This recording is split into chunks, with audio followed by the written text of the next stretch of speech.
ನಮಸ್ಕಾರ ಸ್ನೇಹಿತರೆ, ನಾನು ನಿಮ್ಮ ಕೇವಿದರೆ ಅನಂತು.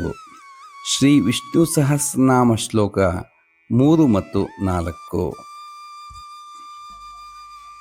ವ್ಯಾಸಂ ವಸಿಷ್ಠನಪ್ತಾರಂ ಶಕ್ತೆ ಪೌತ್ರಮಕಲ್ಮಷಂ ಪರಾಶರಾತ್ಮಜಂ ವಂದೇ ಶುಕತಾತಂ ತಪೋನಿಧಿಂ. ಶ್ರೀ ವಿಷ್ಣು ಸಹಸ್ರನಾಮದ ಆರಂಭದಲ್ಲಿ ಬರುವ ವ್ಯಾಸಂ ವಸಿಷ್ಠನಪ್ತಾರಂ ಶಕ್ತೇ ಪೌತ್ರಮಕಲ್ಮಷಂ ಈ ಶ್ಲೋಕ ವ್ಯಾಸ ಮಹರ್ಷಿಯ ಮಹಿಮೆಯನ್ನು ವರ್ಣಿಸುತ್ತದೆ.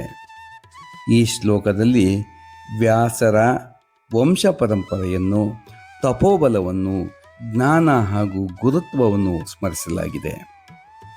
ವಸಿಷ್ಠ ಮಹರ್ಷಿಯ ಮೊಮ್ಮಗನಾದ, ಶಕ್ತಿ ಮಹರ್ಷಿಯ ವಂಶದಲ್ಲಿ ಜನಿಸಿದ, ಪಾಪರಹಿತನಾದ, ಪರಾಶರ ಮಹರ್ಷಿಯ ಮಗನಾದ, ಶುಕ ಮಹರ್ಷಿಯ ತಂದೆಯಾದ, ತಪಸ್ಸಿನ ಮಹಾನಿಧಿಯಾದ ಶ್ರೀ ವೇದವ್ಯಾಸರಿಗೆ ನಾನು ನಮಸ್ಕರಿಸುತ್ತೇನೆ.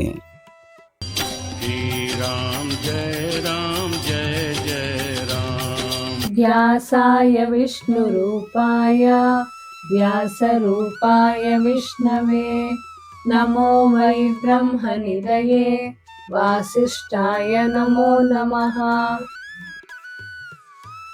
ಈ ಶ್ಲೋಕದಲ್ಲಿ ವೇದವ್ಯಾಸ ಮಹರ್ಷಿ ಮತ್ತು ಮಹಾವಿಷ್ಣು ಬೇರೆ ಬೇರೆ ಅಲ್ಲ ಎಂಬ ಭಾವನೆಯನ್ನು ವ್ಯಕ್ತಪಡಿಸಲಾಗಿದೆ. ಹಿಂದೂ ಸನಾತನ ಸಂಪ್ರದಾಯದಲ್ಲಿ ವೇದವ್ಯಾಸರು ಶ್ರೀ ಮಹಾವಿಷ್ಣುವಿನ ಅವತಾರ ಅಂಶ ಎಂದು ಪರಿಗಣಿಸಲಾಗುತ್ತೆ.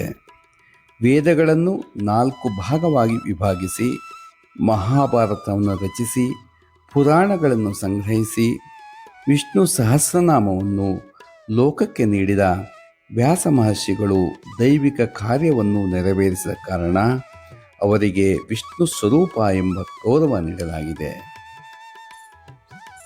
ವಿಷ್ಣುವಿನ ಸ್ವರೂಪವಾಗಿರುವ ವೇದವ್ಯಾಸರಿಗೆ ನಮಸ್ಕಾರ.